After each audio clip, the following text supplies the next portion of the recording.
This is Daily Blast Live. We're talking about what you're talking about. Real, honest, entertaining, live. DBL starts right now. Welcome to DBL. It is Wednesday, June 3rd. I'm Tori with the invisible person next to me. Just kidding. I'm alone in the studio, but luckily I'm kept warm with Stephanie and Al, who are joining me from home. How are you guys doing? Oh, looking good in buttermilk yellow, Steph. Lovely. Oh, thanks, Tori. It's so good to hear your voice. Hey, Al. Al, how you doing? Hey, what's going on? Well, this is going on. I have to tell you, more celebrities are joining the peaceful protest in memory of George Floyd and to support the Black Lives Matter movement. So first we have Ben Affleck and girlfriend Ana de Armas attended a march in Venice, California. Ben held up a sign saying Black Lives Matter and another advocating to save the First Baptist Church of Venice, a historically African-American church which is now at risk of being demolished. We move on to model Emily Ratajkowski. She's been a big activist. She tweeted this photo at a protest in LA holding a sign that said dismantle power structures of oppression. Also in LA, Harry Styles showed his solidarity by taking a knee with fellow supporters. And actress Jamie King was apparently arrested after protesting in front of LA Mayor Eric Garcetti's home, tweeting currently arrested for a peaceful protest. I'm riding in handcuffs in the back of the bus. Everyone was peaceful. First off, that's great, but I want to just get your take on this, Al. If you think this is like annoying or like, yeah, hey, you have a platform, use it. What is your real honest to God opinion about celebrities doing this? Honestly, you know, Tori, you can't look inside of somebody's heart to understand why they're doing things. If Katrina had happened and somebody donated money, somebody would say, oh, well, they're from New Orleans, so they did that. Or somebody would say, well, their publicist said it'll be a good look. Either way, the money is there. And the way I look at it like this, I look for any allies that we can find. And if somebody's going to use their platform or 2 million followers to say, hey, let's get behind this, I'll take it over nothing. Yeah, I totally agree. Steph, you're in the fashion celebrity world. Do you think they're doing it for real or for clout, for the gram? I think obviously I don't know what's inside the hearts of all of these different people, but what I am happy is regardless of whatever, if they are doing it for publicity or whether they're doing it because they genuinely care, which I hope. If they're a good, decent human being, they will be doing. I'm just glad that, you know, there are all these different stars and celebrities from many different backgrounds. And we've seen like Anna Wintour from Vogue. She's been posting about this too. We've seen the British editor of Vogue, who is a black man, posting about this too. So we're seeing all different communities coming together. Now, to me, that's what's more important because it's getting the message out there and it's touching the lives of so many people that have different interests, that come from different worlds. Yeah, and that's what true. we need right now. We just need the message spreading. So it doesn't matter what your platform is, if you're doing your best and you're trying to get the message out there, that's all we can hope for right now. You know, it's a start. That's very well said. And some people might not even know what's going on because they're not news oriented. So they might be more into fashion and find it that way. So I appreciate that. Well, Ashton Kutcher, he wants to educate people instead of canceling people who say all lives matter. So some fans criticize the actor for posting a black square in support of the Black Lives Matter movement on Instagram. Ashton then posted a video saying people need to be educated on the issue. Let's take a look. I think what folks that are writing All Lives Matter need to understand is that for some people,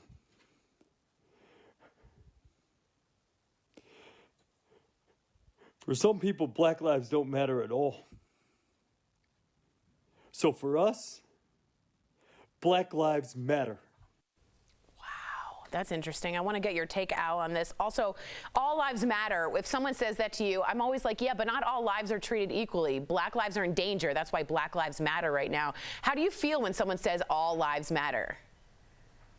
Tori, I saw this woman on TikTok, ironically, that explained it so well, and I'll try and paraphrase it as briefly as I can, but she said basically, if you picture a bunch of people sitting around about to eat, and there's a black guy sitting there, and everybody gets a plate of food, and the black guy doesn't get a food, and doesn't get any food, and he says, I'm hungry, and everybody says, well, we're all hungry. And it's like, yes, but I want to eat. And as they continue to eat, they're saying, well, everybody wants to eat. It's like, yes, but one person is clearly at a disadvantage there. One person clearly does not have what other people have. So to not see that At this point, I have to take it as a conscious effort. Yeah. And if that's how you feel, that's how you feel. You're entitled to feel like that, but own it. Don't just hide behind that phrase. As Erica Cobb says, be overt, not covert. Again, Steph, when you say all lives matter, do you agree with Al that at this point in 2020 with the protests, you know what you're saying when you say all lives matter, that you don't care as much, or that you're saying something consciously? What do you think about that? Again, I think it depends on the individual, but I think right now with the amount of publicity, the amount of sharing, the amount that we're all openly discussing this, I would like to think that people know better. And if not, if they can listen to people like Ashton, or just read, or just take a bit of time if they're not sure, to understand what people are saying, what hashtags people are using, and the reasons behind them, it's really not that difficult. And like you mentioned earlier, some people, maybe they're not that newsy, they don't have interest in the news, but you know what? Everyone's got Instagram, and right now that's a platform in which a lot of people are getting their news by looking at their influencers or people that they admire, and they're clearly going out there and they're expressing their views and their opinions. So I feel like right now there isn't really an excuse. I hope that people educate themselves and they understand the reasons as to why, because right now us helping Black people in any way we can is where we need to go right now. This is where the train is headed, and we all need to be together on that. Wow, Steph is so much nicer about it than I would be. If someone said all lives matter, I'm like, wow, we are not on the same page. But I appreciate your diplomatic and tactful response. Mine would not be. This is speaking as white people. How many times do we check our privilege? It can be uncomfortable for many to do, but recently Twitch from The Ellen Show and, of course, Dancing with the Stars, no, excuse me, So You Think You Can Dance, and his wife Allison Holker, also from So You Think You Can Dance, showed the realities of white privilege on TikTok, which is becoming such a platform. Take a look. Check your privilege edition. Put a finger down if you have been called a racial slur.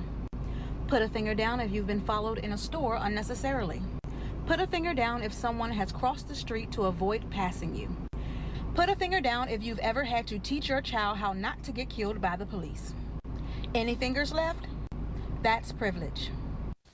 Visuals. TikTok, huh, Al? I know this is interesting, but you brought it up. Is TikTok a new platform, and to at least give us a visual of what it's like? And what do you have to say about white privilege? What does it mean to you? I know that's a lot to unpack.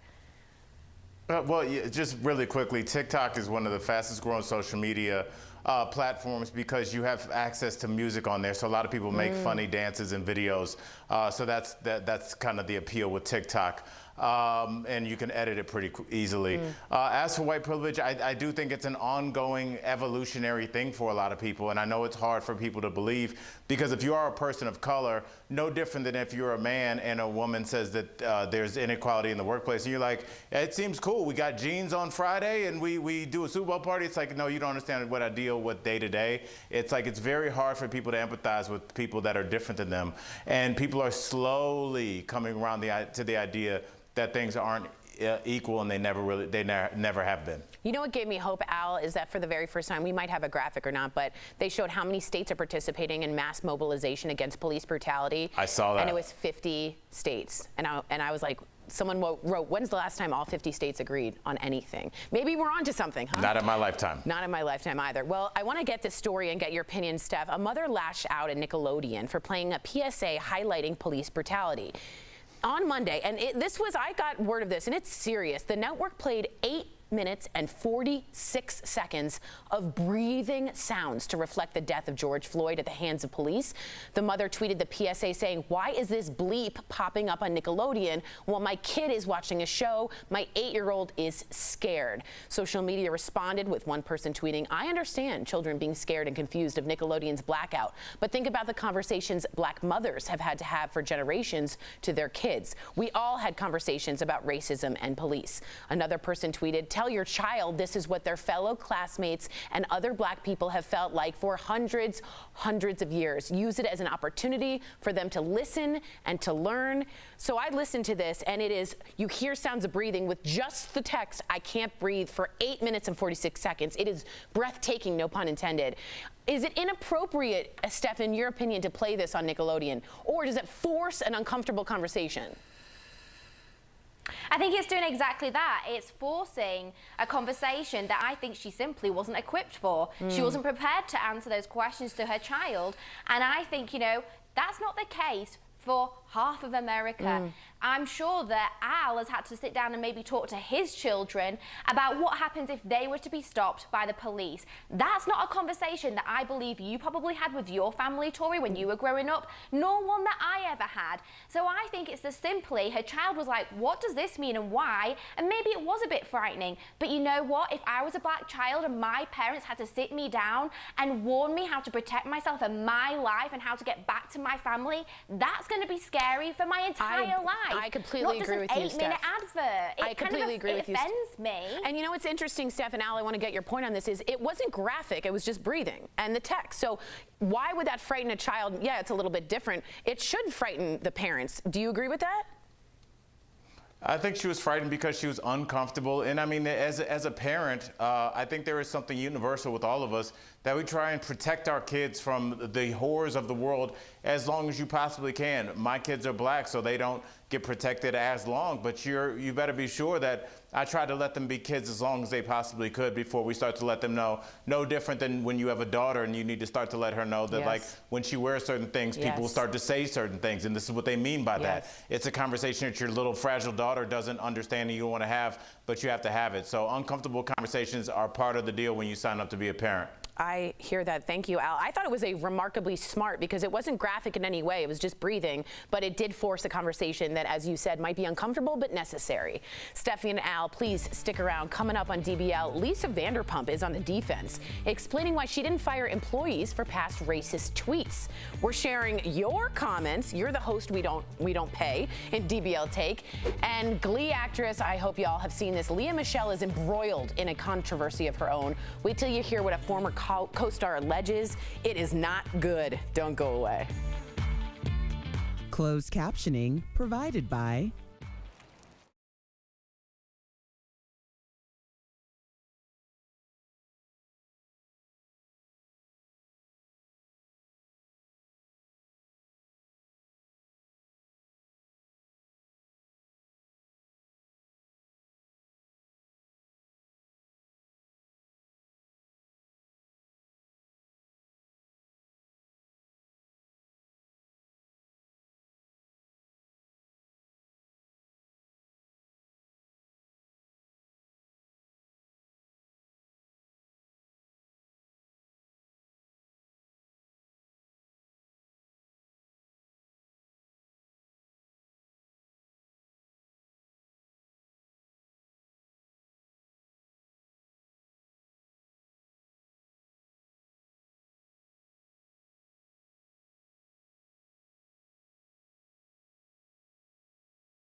everywhere, and I am fascinated. Lea Michele is apologizing for her past behavior while on Glee. Former co-star Samantha Marie Ware recently called Lea out for tormenting her on set and said working with her was, quote, a living hell. Leah has since issued an apology on Instagram, writing that she clearly acted in ways that hurt other people. She also called out her own privilege and immaturity at the time and apologized for any pain her behavior may have caused. However, HelloFresh, who I love, tweeted that the company does not condone racism or discrimination of any kind, and that it's ending its partnership with Leah immediately. I want to get to Al and Steph's take on this. Let's just be clear. What she did wasn't just rude. She said, if you don't watch out, I'm going to do something to your wig, which is disgusting. This is what she was allegedly said about Leah Michelle. And the actress said, these microaggressions made me question a career in Hollywood because of that. Al, have you ever had to deal with that? Like little, like crazy microaggressions like that? I mean, that's disgusting. Yes, Tori, I have. Disgusting. That's horrible. Yes, Tori, I have. But you know what? I'll leave it at that, Tori. But yeah, I have. Cool. I've dealt with microaggressions, Tori. We're going to move on from that. Stephanie, how do you feel when you see that about Leah Michelle? She's like a shut up, Al, a major Hollywood celebrity, and she's been called the B word more than once from Glee and other places. What do you got to feel for her? You know, it's so disappointing, isn't it? Because she is an incredible actress and performer and singer, and it's just so disappointing when you hear these things about people that you admire or you've watched their series and you've really enjoyed that, and then you hear these stories about what goes on behind the scenes, and obviously we never know what's real and not real because we're not there to experience it firsthand ourselves. But I think for this other co-actress to speak out so publicly and say that, it must have been something that's extremely been very hurtful and painful. I think sometimes working in our industry, there are these awful traits and behaviours from people, and there's just simply no excuse, and everyone needs to do better. And it's just basically being a good person. Amen. What happened to morals? I know. And if someone's crown is crooked, like another female on set, you fix it. You don't tear it down. Stephanie and Al, do not go anywhere. Your tiaras look fantastic. Coming up on DBL, Lisa Vanderpump is defending why she didn't give employees the boot when racist tweets resurfaced. Should offensive social media posts from the past be grounds for firing? We're going to share your comments coming up next. If you are new to Medic,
Welcome back to DBL. Lisa Vanderpump has decided she will not be firing 2 cast members from her popular reality show for racist tweets that have resurfaced. Although she condemns Max Boyens and Brett Caprioni for their past racist and homophobic comments, she says that if she fired everyone who made mistakes, she would have no staff. Both Max and Brett have since apologized. So, DBL Nation, should offensive social media posts from the past be grounds for firing? This is fascinating. I'm going to read the DBL Nation comments and get Al and Steph's take. Steph's, your first comment is for you. Diamond from YouTube says, Lisa should have fired them because they are continuing to display that kind of behavior. That's what dug up these bones. What's your take, Steph? I think if someone is, okay. I believe if I was an employer, before I hired anyone, I would definitely do a bit of a search. I'd want to know that person's morals, their characteristics, the kind of things they may tweet or post about before I let them into my workspace, because obviously then that portrays a certain image to the rest of the employees and to the outside world on what I do and don't agree with. Obviously, everyone's entitled to their own opinion, but I think if they're also displaying those behaviors while they're working in the environment, that's just a simple no-go, isn't it? And I do think, you know, there's always a bit of a breadcrumb trail, isn't there, Tori? There is a breadcrumb trail, and to be honest, you have every right to post those, but I have every right to fire your tushy. Al, here's our next comment. Julie from Facebook says, I'm sure most of the people in Hollywood have made comments on social media that can come back to haunt them, including Lisa Vanderpump. I've never said anything racist. I don't know why people think that they'd have that in their past. I don't. Al, how do you respond to that comment? Oh, we can't hear Al, unfortunately. We're going to wait and see if we can get Al back. We just couldn't hear it in my ear. Molly, we're going to move to the next comment and see if is Al back? No, okay. Molly from YouTube. We're going to go to Steph on this. Molly from YouTube says, hopefully they learned their lesson and are working to be better allies. Steph, what do you think about that? I mean, I hope so. I mean, sometimes, as sad as it is to say, people don't really take things on board or be more aware of their social surroundings and the fact that words can seriously cause damage and hurt people until it directly affects them. And I believe if they've said things that cause hurt and pain and suffering to others, then you know what? They need to be made an example of. So maybe she's done the right thing here. But, you know, no one's perfect. But please think before you type and speak, because it really does affect other people. And trolls are just ugly. Completely ugly, not a good look. And I just have to say this, again, in this day and age, may I say, in 2020, if that happens, and I'll get Al's take very quickly on this, read the room. You got to let them go. Al, do you agree with me on that? I do agree with you, but you know, Tori, these are, you know, I want to see progression. If it happened 10 years ago and you've been a model citizen since, I'll consider keeping you. But if you start to see a pattern, that's when I can no longer have you on the team. I do want to give people a chance to grow and a chance to re-enter society. That's a good point. If you see consistency in the behavior, but I agree with you on that. Al, we will see you and your cute tush later in the week. Sorry if that was weird. Steph, you're sticking around. We're sharing tips to help keep your mind clear during these tumultuous times. Both of you have been fantastic. We'll be right back. Promotional consideration is brought to you by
Welcome back to DBL. There is a whole lot going on in the world. I feel you right now. Between the protests and the pandemic, it can feel overwhelming. So how can you deal with all of this uncertainty? We're going to share some ways to help in DBL Health Blast, sponsored by eHealth. I missed that flying salad. Well, first off, you want to identify and tune out the unproductive worrying. And if that's like you being on your phone all day, maybe take a break. Instead, worry about the things you actually have control over, which will keep you from feeling more anxious. Number 2, develop habits and routines for a sense of control. I have a tea making routine and I cross-stitch routine. I'm also 1,000 years old. Accomplish your tasks. It's a booster that can help fight off low moods. And finally, focus on gratitude. Try to train your mind to think positively and find the silver lining every day. And of course, when it comes to your health, for affordable, quality health insurance, call eHealth at 1-800-850-0679. Steph, I have a real quick a gratitude journal, and I write in it every day at night because you have to train your mind to do it, but it does change your outlook. It really does. Quick button. Definitely. Sorry. No, you're fine. I think definitely that's a beautiful thing to do. I think it keeps you positive and motivated to do whatever you can in these hard times. Agreed. You've got this, people. We'll be back same time, same place tomorrow.